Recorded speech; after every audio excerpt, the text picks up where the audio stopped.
Dr. Tifa mengungkapkan rasa kecewa dan keraguannya yang mendalam terhadap latar belakang pendidikan seseorang yang ia sebut sebagai Rismon atau Omon.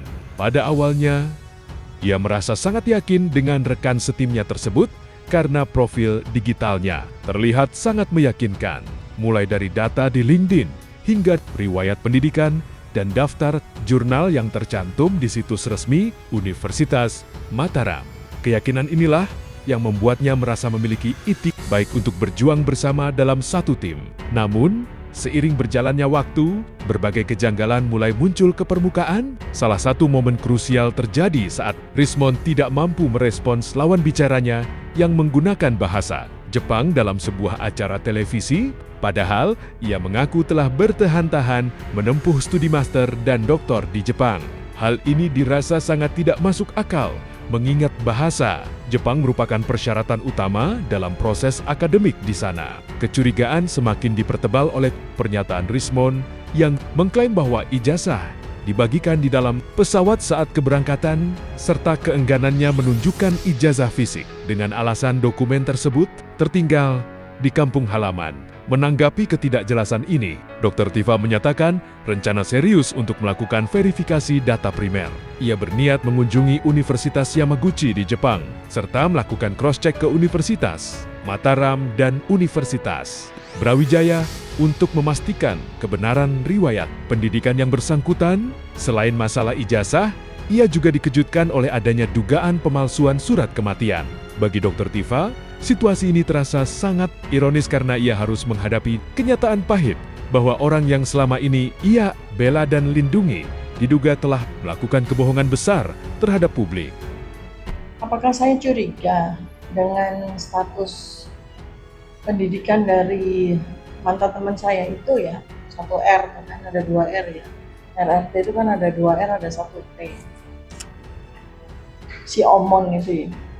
Jadi sebenarnya saya ketika pertama kali bertemu dengan yang bersangkutan tanggal 15 April 2025 di ruang 109 Fakultas Kehutanan UGM, sebelumnya saya juga searching dan mencari tahu siapa dia, dan dari yang saya dapatkan di internet memang meyakinkan sekali ya, terutama karena di LinkedIn ada, di beberapa situs, dan terutama yang membuat saya yakin tentang backgroundnya dia itu adalah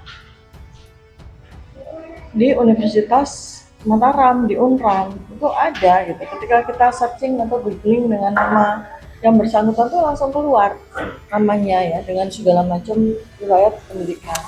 Lalu kemudian juga daftar referensi yang dibuat, daftar jurnal yang dibuat, buku dan sebagainya. Itu yang membuat saya yakin. Nah, jadi ya udah, dengan keyakinan itu maka saya juga jadi percaya gitu kan. Saya juga lihat dari Mas Roy juga gitu. Kita sama-sama dengan sebuah etikat baik, dengan sebuah goodwill yang kita percaya, lalu kemudian membuat kami menjadi satu tim gitu kan. Nah, tanpa saya sadari bahwa ternyata kita ini ternyata ditipu ya, at least sejak tanggal 15 April 2025 itu.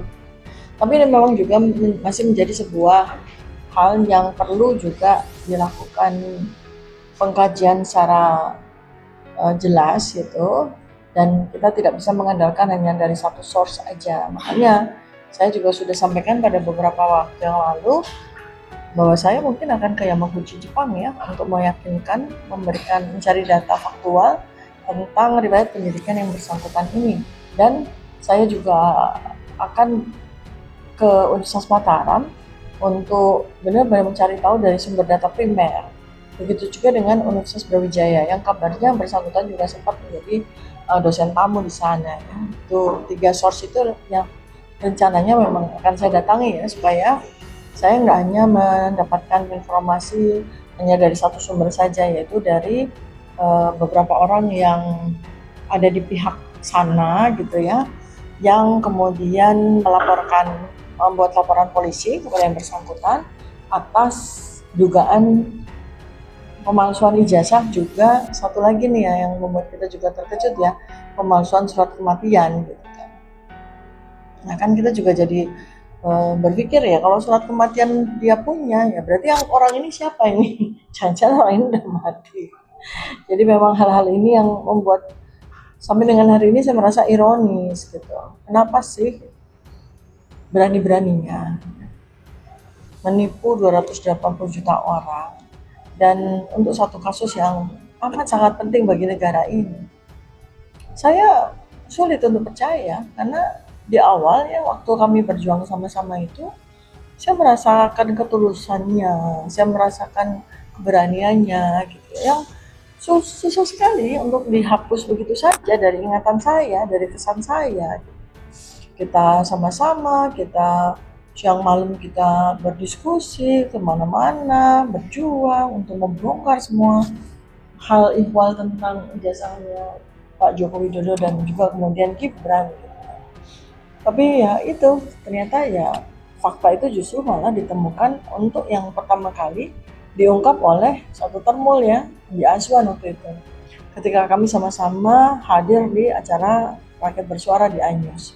Ketika kemudian Andi Azwan ini menyerang yang bersangkutan kan dengan bahasa Jepang dan kita semua sestudio mungkin juga se-Indonesia juga tahu kan bahwa yang bersangkutan ini sama sekali tidak mereply atau merespons dengan bahasa Jepang juga. Seandainya orang sekolah di sebuah negara dengan bahasa asing ya, dengan bahasa Jepang dan hal ini, apalagi dia mengaku kuliah master kemudian kuliah doktor juga dan tentunya itu butuh waktu yang bertahun-tahun gitu. Dan requirement atau persyaratan untuk bisa menempuh bidang master maupun doktor itu kan juga salah satunya adalah menggunakan bahasa Jepang kan. Ini sangat gak masuk akal sebetulnya ketika yang bersangkutan ini bahkan sama sekali tidak bisa mengucapkan satupun kata dalam bahasa Jepang.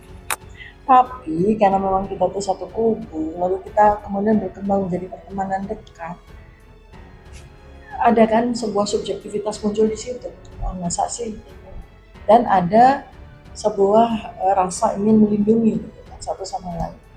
Jadi kita abaikan itu. Walaupun kemudian waktu berjalan kita mulai suka berdiskusi tentang hal itu. Karena kan kemudian Andi Azwan melihat bahwa ini orang kok nggak melawan sama sekali gitu ya, nggak memberikan klarifikasi sama sekali gitu. Jadi ya kita teruji juga sebetulnya, tapi balik lagi karena dia masih ada di pihak kita, maka kita juga ya udah gitu ya, semacam excuse lah gitu. Dan walaupun kita sudah juga dalam hati kita gitu ya, itu gimana sih kok bisa gitu kan. Nah lalu beberapa kali juga saya secara pribadi juga menyinggung, Bang gitu kan, saya kan panggil dia tuh Bang, itu ada beberapa termo yang itu bilang mempertanyakan ijazah atau gelar master kamu sama dokter kamu gitu. Di itu dong, diklarifikasi dong. Mana ijazah mastermu sama ijazah S3-mu, doktermu gitu. Itu saya bertanya kepada yang bersangkutan secara langsung. Itu sama sekali nggak ada pretensi kecurigaan apapun. Saya justru malah ada di pihaknya yang bersangkutan gitu.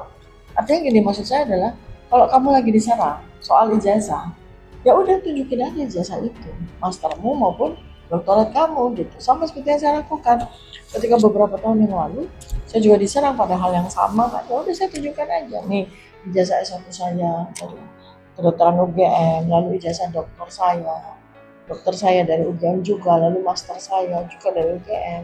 Saya menempuh pendidikan S3 di 2 tempat gitu ya.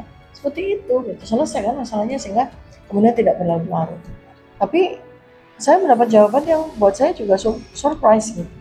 Dia bilang, ijazah saya di kampung mbak, di baliknya sana.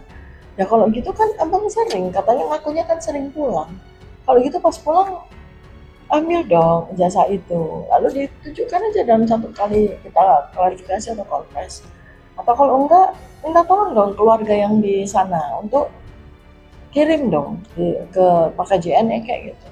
Tapi kan sampai dengan hari ini kan tidak dia lakukan. Dan itu juga sebetulnya dalam hati saya timbul tanda tanya juga gitu. Tapi saya tepis itu, saya lihat itu saya tepis itu. Lalu kemudian sejalan waktu juga ya, kalau kita lagi bahas tentang serangan-serangan Andi Azwan kepada dia terkait dengan bahasa Jepang itu, dia bilang bahwa kalau di sana kan saya ikut yang international program, jadi nggak perlu harus bisa bahasa Jepang misalnya gitu. Oke, oke, oke, oke gitu ya. Tapi karena saya sendiri juga pernah sekolah di luar ya, kayaknya tuh tetap kita tuh harus bisa menggunakan bahasa lokal itu untuk paling nggak tuh kita ke pasar kayak kita ke grocery atau kita ke Alfamartnya sini gitu, itu kita bisa lah bahasa bahasa sepatah-patah lah gitu. Seperti juga yang terjadi pada saya waktu saya beberapa kali sekolah di luar negeri gitu ya, paling enggak kan saya harus bisa bahasa native gitu kan. Nah itu dia nggak respon gitu ya, dia nggak respon ketika saya tanya, ya paling enggak kan bisa bahasa Jepang dikit-dikit dong saya bilang, tapi dia nggak merespon. Bagi saya tuh aneh dan semakin mempertebal sebetulnya ya kecurigaan saya. Tapi balik-balik ya kan ya, namanya kita satu tim ya udahlah kita tepis kecurigaan tersebut.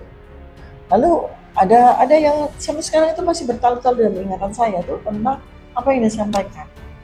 Ini saya katakan ini disclaimer ya bahwa ketika saya bertemu dengan yang bersangkutan itu selalu ada saksi ya. Jadi saya tidak sendiri, selalu ada saksi. Selalu ada saksi, atau artinya saya tidak pernah bicara berduaan aja. Jadi apa yang saya sampaikan ini ada saksinya. Nah, suatu ketika saya juga tanya ya tentang apa namanya pendidikannya dia dulu ditempuhnya kapan, bla bla bla bla bla. Saya bilang, oh mbak yang ikut beasiswa Jepang itu ya, kita lagi di atas pesawat itu, kita udah dibagi-bagi ijazah. Sudah mati, masa sih gitu ya? Ini kan udah, kalau di situ tuh saya udah di level itu tuh saya udah kayaknya ada yang aneh nih gitu kan. Saya bilang, tuh udah deket-deket tuh deket dari waktu kita mau jadi tersangka tuh. Itu kalau dan itu diulang berkali-kali. Saya yakin bahwa apa yang dia sampaikan itu juga nggak cuma saya, karena dia ulang berkali-kali. Jadi kita tuh waktu berangkat dari Indonesia ke Jepang, di pesawat itu kita udah dibagi-bagi ijazah. Saya mati. Karena saya punya banyak temen yang punya beasiswa Jepang yang dia akui gitu. Nggak begitu. Teman-teman saya menempuh pendidikan PhD di Jepang udah pada mau bunuh diri rasanya karena saking sulitnya mereka. Satu beradaptasi dengan bahasa, kedua memang requirement untuk menempuh PhD di Jepang itu luar biasa gitu. Jadi kayaknya ini anak ini beneran sekolah di Jepang nggak sih gitu ya. Saya mikir seperti itu dan kemudian duar gitu ya. Jadi ada satu tokoh besar yang saya temui sekitar bulan November, itu deket-deket ketika kami naik jadi tersangka. Tokoh besar itu mengatakan gini, Dr. Tifa, jadi polisi itu udah kirim orang ya ke Yamaguchi di bulan November untuk mencari tahu, gitu, menginvestigasi tentang sekolah yang orang ini. Gitu. Jadi udah tuh bulan November tuh. Nah, tiba waktunya ya, momentum meledaknya itu kan ketika ada 3 orang ya saya sih nggak mengatakan mereka termul ya, karena kan memang nggak juga ya, walaupun mereka dari pihaknya mereka sana, pihak termul, tapi ya saya bilang mereka tuh bukanlah termul ya. Jadi ada satu orang akademisi lulusan PhD lulusan Jepang, Pak Roni Teguh, yang memang saya juga ikuti ya, dari awal dulu tuh dia sudah menyaksikan gitu. Si orang ini nih beneran PhD lulusan Jepang, karena beliau ini lulusan Jepang. Bahkan dalam satu kali podcast itu Pak Roni Teguh tuh sampaikan bahwa penyetaraan gelar untuk dokter lulusan Jepang itu bukan doktor bukan, tapi PhD ya. Jadi mengikuti standar penyetaraan dari Dikti ya, Kemendikti itu, kalau ada seorang lulusan doktor dari Jepang ke Indonesia disetarakan, maka dia berhak menyandang PhD di belakang namanya, bukan doktor Eng. Nah, antara kita semua juga kan sebetulnya lazimnya seorang doktor itu mendapatkan gelar doktor Eng itu cuma dari Jerman, bukan dari Jepang ya. Tapi kan mungkin karena pengetahuan saya tentang universitas yang ada di Jepang itu terbatas, saya berpikir begini, siapa tahu ya Yamaguchi memang mengeluarkan doktor Eng gitu dan Eng gitu. Tapi ini sudah menjadi sebuah diskusi di kalangan kita gitu.